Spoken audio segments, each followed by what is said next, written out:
Hey, hello and welcome. I am Anim the Bunny Lady. Hope you're doing fine. Okay, so if you're new to our channel, welcome. We give you tips and tricks to make sure you have a happy and healthy bunny. So if this is something that you are interested in, go ahead and hit that subscription button so you will never miss any of our latest video. Alright, so today I'm gonna talk about 10 things that you need to know before adopting or buying a rabbit. Yes, first one, most rabbits actually do not like to be picked up or held, which means they are actually not a good pet for your young children or people who actually don't have any knowledge about rabbits. Because rabbits are prey animals, and even after they get to know you, they actually don't like that. Being picked up can be a bit too much, like getting carried off by a hawk. So don't ever buy a rabbit just for your kids' entertainment. I know rabbits are cute and kids definitely want them to buy and play with them, but that's not a good option. Rabbits are prey animal who really hate being picked up from the floor. They don't have flexible spines like cat do. Also, improper handling sometimes can cause serious or fatal injuries to them. So it's definitely not a good option. And rabbits sometimes can also go into shock due to loud or sudden noise, so it is definitely not a good thing. And it's proof that rabbit is not a suitable pet for your kids.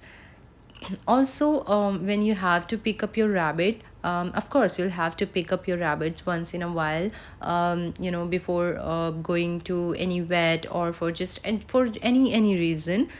So just make sure that you know what you're doing and make sure your rabbit is in a comfort zone. Alright, so now moving to my second point. Usually, people have a very big misconception that carrot is a very best treat for rabbit, which is not true. Actually, people usually have this misconception because they used to see in a Bugs Bunny, he's eating carrots all the time. So that comes from there. I understand, but forget what Bugs Bunny told you. Carrots are not really good for rabbits. Actually, don't believe everything what you see on television. Rabbit actually have very sensitive or delicate guts, and the too much sugar can seriously throw some of the bacteria out of the stomach.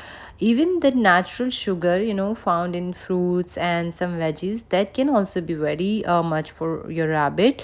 And sometimes they can also be too much, so they shouldn't be eating all those things. No matter what Bugs Bunny does, it's too much sugar for them, so be always very careful about that. Also, when you give any treat to your bunny, you'll notice that your bunny starts to ask for more and more. Bunnies are never ever satisfied. Yes, that is true. So every bunny, whenever they are getting their favorite treats, they are super excited, and they just keep asking. Okay, now moving to our third point. Rabbits require plenty of space to stretch out and to move around, to run around. So they may be tiny, but they require a lot of space. My rabbits are house rabbits actually, which means they have access to almost every place in the house, and they just run around. They feel free, and they use litter boxes. So if you can do this, it's great for you and for your rabbit as well. They actually cannot live in a cage all the time. They are social animals, and they need to be allowed to run freely for at least some hours, or maybe several hours a day. So basically, they also need social interactions with humans, and usually the best way to meet them is on their level by sitting on the floor. Also, since rabbit are social animal, they love to be in groups. If you have a single rabbit, just make sure that the company comes from you. Rabbit need a good space to always stay active and healthy. If letting your rabbit have a room or run of your apartment isn't an option for you, then make sure any enclosure you choose that meets these requirements. So yeah, that was about the space that actually rabbit needs. Now moving to a 4 point. Don't ever bait a rabbit. Yes, you heard that right. diet, rabbit clean themselves. They actually don't need any additional cleaning. It can even send them into a shock sometimes. Rabbits are like cats in at least one way. They groom themselves a lot, actually all the time. In fact, if you notice that your rabbit isn't grooming him or herself, that may be an indication of illness. So despite the videos and GIF you may have seen, don't ever give rabbit a bathe. It can actually lead to a shock or hypothermia.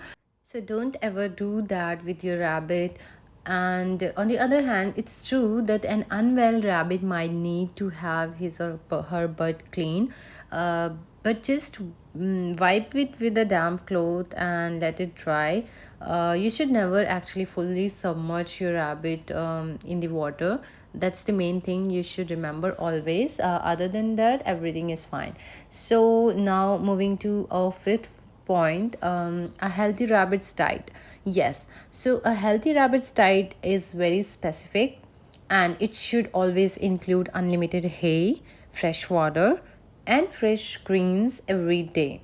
Like other types of babies, baby rabbits have different nutritional needs than adults.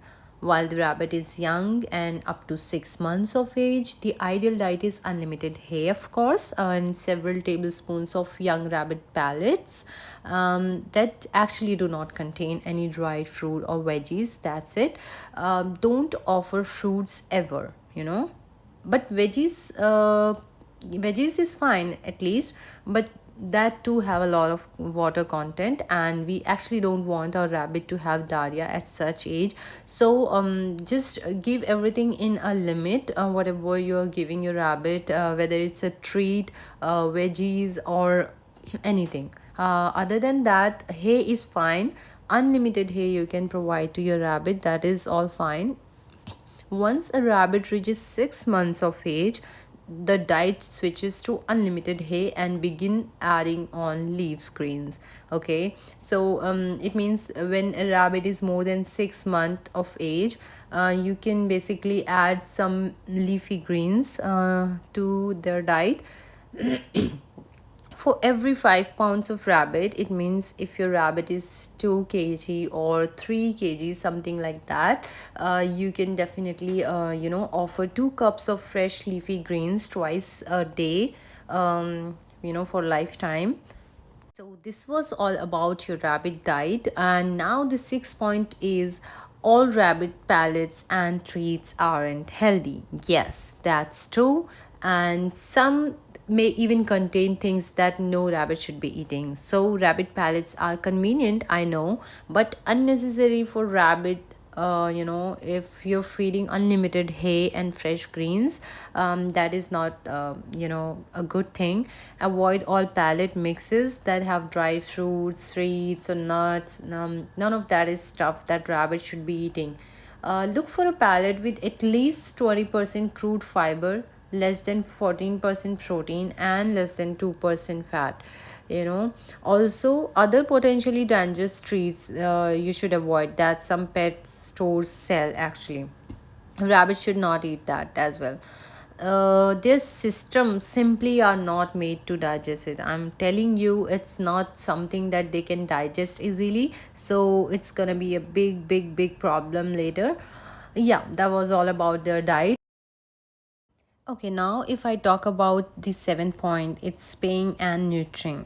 So, yes, spraying and neutering is something that we should discuss on. So, what I believe is that it's an essential part of rabbit ownership. If you think that spraying and neutering is simply a choice, think again in case of your rabbit, and also it literally a matter of life and death. Unspayed female rabbits, although have an alarming high rate of 86% or more of developing uterine cancer, this is a fatal and can cut a rabbit's life short. Also, male rabbit can develop testicular cancer tumor. But it's always good to think twice before going for any such procedures. In both the gender, spaying will reduce hormonal behavior that can be difficult for pet guardians to deal with, like urine spaying, or aggression, circling, biting, and destructive chewing. Sometimes it's very difficult to handle or deal with, but and also a spayed rabbit is generally calmer, cleaner, less territorial, and very very friendly. So definitely it's a good option. But yeah, obviously plan accordingly and then go ahead. All right, so 8 point, you'll need to rabbit proof any rooms or any area that your bun has access to. Most buns actually love to chew and dig. So if you have a lot of plants in your house, you'll need to move them up high, or better yet, to a room where your bun won't be allowed to go. You don't want your plants to be eaten, or and some plants could even be toxic to your rabbit. The plants which could be toxic to your rabbits, it shouldn't be actually there in the house first of all. But if it is there, you should be very very careful. Other than that, exposed wires, yes, so the wires like phone chargers, USB cables, the power cord to your laptop, or anything that is left uncovered can be very dangerous. And always use hard plastic, that you get protectors kind of plastic, to block access, or just keep them out of your rabbit's reach all the time. Apart from this, door frames, carpets, anything made out of wood, these all are attractive to your rabbit. Use baby gates, big plastic boxes, or maybe wood boards, or anything you can, anything you want to use to block access, just do that. Be aware of and block any area your rabbit can squeeze into, no matter how big your rabbit looks. But with all of his fur or her fur, I guarantee you his or her body is much smaller than that. And rabbit can act like ferrets and squeeze into impossibly tiny spaces when they are motivated. So some rabbits also like to chew leather couches like foam, plastic, and yes, I unfortunately know that from my experience as well. So pay attention to your rabbit and be ready to block things that they shouldn't be doing. Okay, so coming to my ninth point, it's all about setting a domestic rabbit into a wild. Yes, so setting a domestic rabbit free is a death sentence almost for that rabbit. Don't actually ever do this. Okay, it's time for some real talk about rabbits abandonment. Domestic rabbits are really different from wild rabbits. They actually don't have the same instinct or experience, and will likely die if you decide you can't care for them and dump them outside somewhere. So ideally you shouldn't be doing that, or you should not dump any pet outside, but especially not prey animals like domestic rabbits. If at any time you reach the difficult decision that you cannot, care for this rabbit, or you can no longer care for this rabbit, just call your nearest shelter, rescue, or the chapter of the House Rabbit Society. Call any of them and ask them to arrange a safe surrender. Also, many shelters that adopt out rabbit may take that rabbit back if it is absolutely necessary. Contact them for help. Now the 10th point, last but not least, locating a rabbit savvy vet. Yes, you heard that right. Locating a rabbit savvy vet is very, very necessary. Rabbits are not like cat and dog internally, and they actually require a special care, and someone who have a deep knowledge and understanding about rabbit. So in veterinary terms, rabbits are considered exotic animals. You wouldn't expect a dog specialist to necessarily be up to speed. Rabbits are mammals, not reptiles, so they still require someone who knows rabbit well. Who knows about rabbit anesthesia, medication, and surgery. because these are the delicate procedures and precise thing that you don't want just to trust anybody. Just like you won't go to a dermatologist, of course, for a problem with your eyes. So going to a person who sees rabbits means you get the best care for your rabbit. So it's definitely a very basic thing to locate or to find a best savvy vet in your area or locality. That's something I hope you find this helpful. If you like the video, please hit that like button. Also, if you want to share your experience or feedback, just comment down below. Thanks for watching. Please subscribe for upcoming videos. Bye bye.